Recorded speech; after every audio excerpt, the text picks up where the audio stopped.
Quel trait de personnalité tu apprécies le plus chez les autres?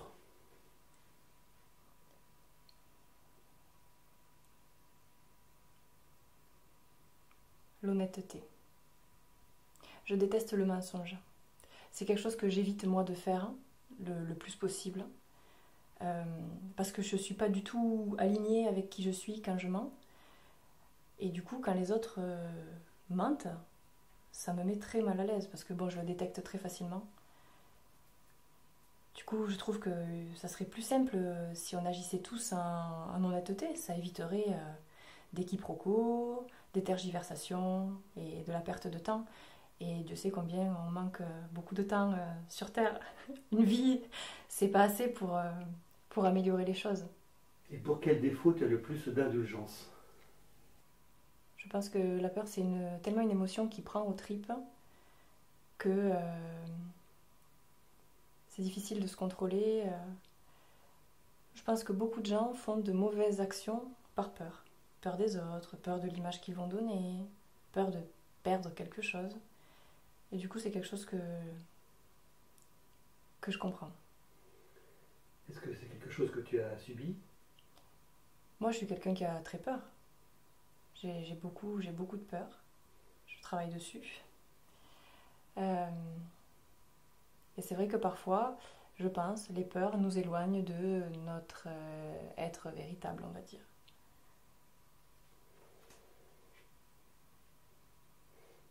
Qu'est-ce que tu attends d'une relation amicale?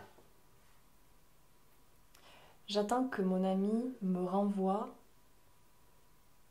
mes défauts.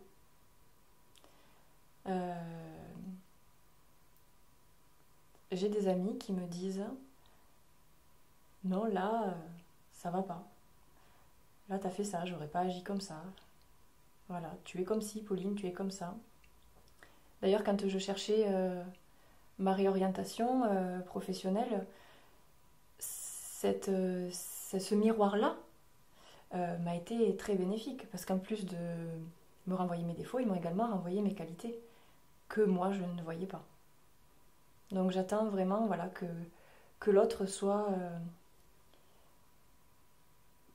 l'objectivité, peut-être que je ne peux pas avoir.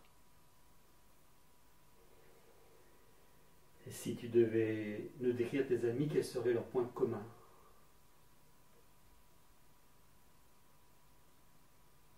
Mes amis, ils sont tous bienveillants et très conscients des autres, très altruistes. Oui, c'est des gens qui sont très à l'écoute, hein, mais que ce soit pour moi ou pour les autres en général.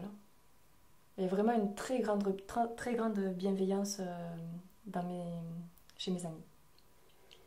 Et tu sais comment eux ils peuvent te percevoir, comment ils peuvent te décrire? Ça, on en avait discuté justement et mes amis disaient que j'étais toujours là pour les autres. Puis après que j'avais des défauts, je suis un peu intolérante parfois. Je suis assez exigeante sur les autres, notamment au niveau de l'orthographe.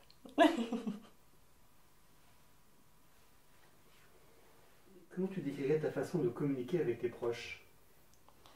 Très dans l'émotion.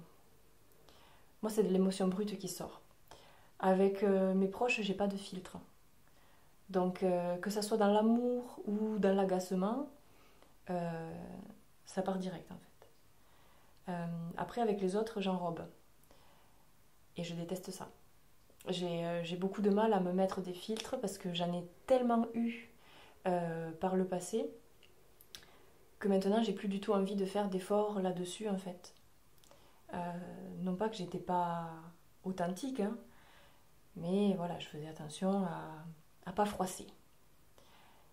Et puis maintenant je me dis que quelque part la réaction des gens leur appartient et que je suis pas forcément responsable de la manière dont ils vont interpréter ce que je dis. Alors bien sûr on reste poli, on reste diplomate, mais quand j'ai quelque chose à dire, je le dis. D'ailleurs, j'en avais parlé à mes amis de ça, et Et avec mon ami Manon, on en avait beaucoup rigolé parce que je crois que c'était au réveillon 2017 ou 2018, je sais plus. J'avais dit là, c'est l'année du non. Quand je sentirai que c'est non, je dirai non. Et depuis, ça fait 3-4 ans que c'est l'année du non parce que parce que voilà, quand j'ai quelque chose à dire, maintenant voilà, je me force à le dire. Des fois, j'arrive pas.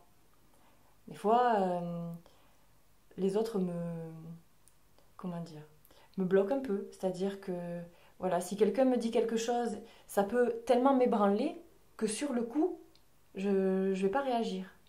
Après, quand je vais y réfléchir, je vais me dire, oulala, mais ça va pas du tout. Donc après, je prends le téléphone et je dis, oui, au fait, à propos de ce qu'on avait dit là, non, finalement, voilà. C'est comme ça que j'essayais d'agir aussi avec mes patrons. Je leur disais ce qui allait pas. Et eux, ils aimaient beaucoup cette manière-là de communiquer parce que, en plus, vu qu'ils étaient loin, ça leur permettait de savoir clairement ce qui se passait, l'ambiance du cabinet. Et ils savaient qu'ils pouvaient compter sur moi.